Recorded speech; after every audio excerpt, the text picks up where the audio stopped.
Teacher ने पप्पू से पूछा, बताओ मंकी को हिंदी में क्या कहते हैं। पप्पू कहता है बंदर। टीचर कहते हैं किताब से देखकर बताया है ना। पप्पू कहता है नहीं, मैंने तो आपको देखकर बताया है। कसम से एक साथ सारे कांड याद आ जाते हैं जब घर वाले कहते हैं बैठो तुमसे कुछ बात करनी है।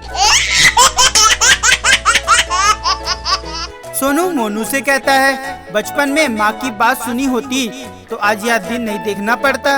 मोनू कहता है क्या कहती थी माँ। सोनू कहता है जब बात ही नहीं सुनी तो कैसे बताऊंगा क्या कहती थी। पत्नी अपने पति से कहती है तुम मुझे तो ऐसी बातें बोलो जिनमें से एक को सुनकर मैं खुश हो जाऊं और दूसरी को सुनकर नाराज हो जाऊं। पति कहता है तुम मेरी जिंदगी हो और दूसरी बात लालत है ऐसी जिंदगी पर। टीचर पप्पू से कहते हैं न्यूटन का नियम बताओ। पप्पू कहता है सर पूरी लाइन तो याद नहीं, बस अंतिम लाइन याद है। टीचर कहते हैं चलो अंतिम लाइन ही सुना दो। पप्पू कहता है और इसे ही न्यूटन का नियम कहते हैं। जब मैं अपने दोस्तों को ऑनलाइन देखता हूँ तो दिल को सुकून मिलता है कि मैं अकेला ही फुर्सत में नहीं बैठा हूँ, काम धंधा तो इनके पास भी नहीं है।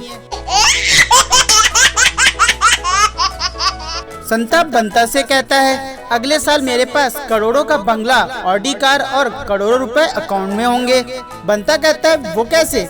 संता कहता है अभी अभी नेटवर्क मार्केटिंग वाला मुझे समझा कर गया है। पप्पू गप्पू से कहता है पता है हमारे यहाँ नया टूथपेस्ट कब तक नहीं खुलता। गप्पू कहता है कब तक। पप्पू कहता है जब तक कि पुराना वाला बोल नहीं देता मालिक 2 टुकड़े करके देख लो, अब कुछ नहीं बचा है।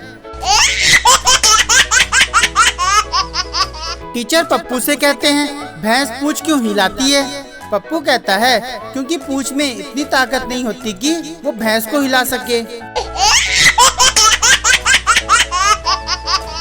पापा अपने बेटे से कहते हैं अमेरिका में 15 साल के बच्चे भी अपने पैरों पर खड़े हो जाते हैं। बेटा कहता है लेकिन पापा भारत में तो 1 साल का बच्चा भागने भी लगता है।